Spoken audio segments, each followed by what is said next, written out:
बिस्मिल्लाहिर्रहमानिर्रहीम। अस्सलाम वालेकुम स्टूडेंट। क्वेश्चन नंबर 6 हमने 3.1 कब करेंगे। ये भी क्वेश्चन नंबर 4 की तरह सेम ही है। Find the value of the A B C and D if A plus B 2d-1 3b + 2 और 4। तो ये किसकी इक्वल है? ए बी प्लस बी 10 की इक्वल है। 2d-1 5 की इक्वल है और 3b + 2 11 के और 4 किसकी इक्वल है? सी के। ठीक है, अब आपने देखें a + b किसकी इक्वल है? 10 के। तो हम आगे बढ़ते हैं, हम सवाल को कैसे सॉल्व करेंगे। a + b = 10।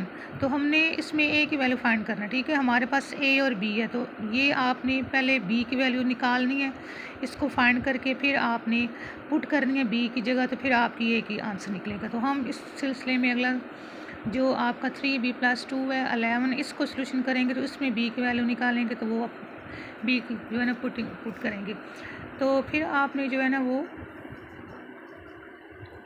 देखिए, अब 3b + 2 = 11 को लेना है। तो 3b + 2 11 ये वाला पार्ट सोल्यूशन करेंगे। ठीक है, जब इसकी b की वैल्यू निकलेगी तो फिर आप फर्स्ट पार्ट b में ये जो वैल्यू पुट करेंगे। ठीक है, कैसे करेंगे? देखिए, 3b + 2 = 11 है और 3b होगा और 2 इधर आके अदर साइड पे माइनस हो जाएगा, प्लस है तो इधर आके माइनस होगा।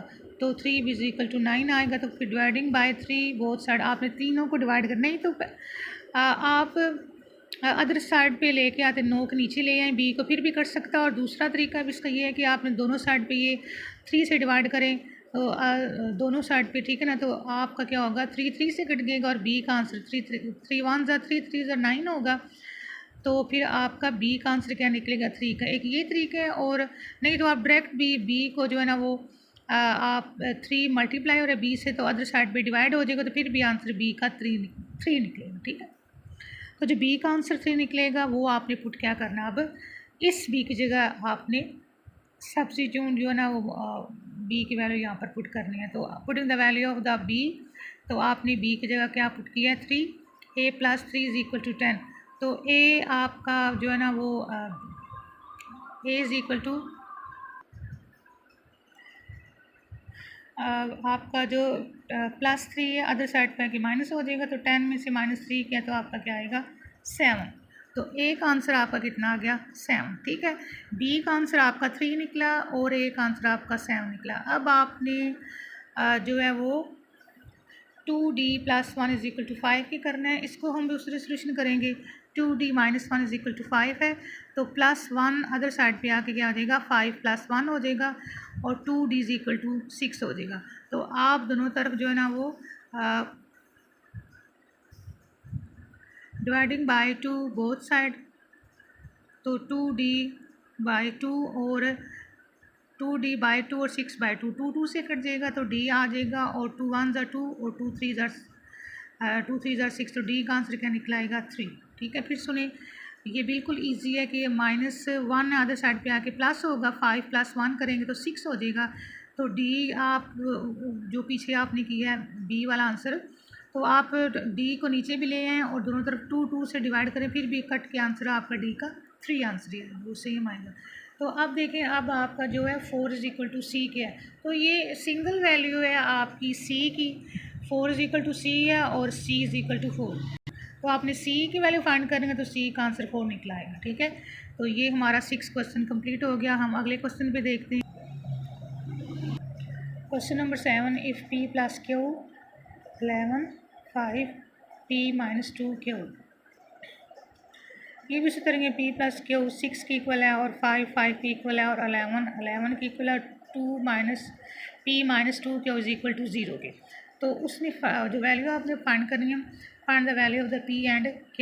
तो आप p और q = 6 को उठाएंगे और p - 2 q = 0 को उठाएंगे। ठीक है, इसमें देखिए आप p + q = 6 है, इस तरह आपने क्वेश्चन नंबर 6 किया। तो p + q = 6 है, तो आपके पास p और q है, अदर वैल्यू आपके पास दूसरी नंबर वैल्यू होगी तो आपका सोल्यूशन होगा। तो आप किस तरह करेंगे? देखिए, p + q = 6, ये कोई नंबर आपकी 1 बनेगी। तो आपने का p प्लस के अदर साइड पे आपने क्या करना है? माइनस। तो p = 6 - q, ये आपकी कोई नंबर सेकंड बनेगी। तो अब देखें आपकी जो आपका पी की वैल्यू क्या निकलाई 6 माइनस क्यू। तो आपकी कोई नंबर जो है ना वो अब आपने नेक्स्ट वैल्यू उठानी है जो आपका दूसरी क्या है P minus 2 Q is equal to 0 की। तो आपकी p की वैल्यू क्या निकली है 6 माइनस क्यू। तो we know that p minus 2 Q किसकी इक्वल है 0 के। तो आपने p की जगह putting the value of the p क्या करना है p माइनस क्यू। तो आपने p की जगह क्या पुट किया p minus Q minus 2 Q is equal to 0। तो ये मैंने गलती से 11 लगा दिया था लेकिन 11 की इक्वल है p माइनस 2 क्यू 0 की इक्वल है। तो यहाँ पर मैंने 0 को ठीक किया। ठीक है, गलती इंसान से होती है और कभी कभी तैराक है वो भी डूब जाता है, जो स्विमिंग करता है ना वो अक्सर डूब जाता है। तो मुझसे भी अक्सर मिस्टेक होती है, इसके लिए सॉरी। तो 6 माइनस क्यू, अब क्यू वाली क्यू वैल्यू के साथ प्लस करेंगे तो माइनस माइनस प्लस होगा क्यू और इसकी वैल्यू क्या है, इसकी कीमत और वैल्यू 1 है तो 2 और 1 3 क्यू होगी इज इक्वल टू 0। तो फिर आपका 6 आपने 0 में दरा के माइनस आपका हो जाएगा। तो minus 3 Q is equal to 6 minus 0 minus six ही आएगा। तो आपने क्यू की वैल्यू को फाइंड करना है। तो फिर आपका -3 मल्टीप्लाई हो रहा है, आपका -3 क्यू जो है ना वो अदर साइड पे आके क्या हो जाएगा डिवाइड हो जाएगा। तो 3 1 3 3 2 6। तो क्यू की वैल्यू आपकी क्या निकलाएगी 2। अब हमारे पास हमने क्यू की वैल्यू क्या फाइंड की है 2। अब हमने उसने क्वेश्चन में पूछा है पी एंड क्यू की। तो पी की तो हमने क्यू की तो हमने निकाली, अब हमने पी की निकालनी। तो P plus Q is equal to 6 की है। तो अब हमने क्या करना है दोबारा कोई नंबर आपकी जो कोई नंबर आपकी 1 P plus Q is equal to 6, इसमें आपने क्यू की वैल्यू पुट करनी है जो आपने 2 फाइंड की है। तो आपकी क्वेश्चन नंबर 1 क्या है p plus Q is equal to 6 है। तो आपने putting the value of the q, तो आपकी q की वैल्यू 2 है, p plus Q is equal to 6 होगा। तो आपने q की वैल्यू 2 पुट की, अदर साइड पे 2 आके माइनस हो जाएगा। तो p is equal to 6 minus 2। तो p का आंसर क्या निकलेगा 4। तो जिन्होंने पूछा था q का आंसर आपका 2 निकला और p का आंसर आपका 4 निकला।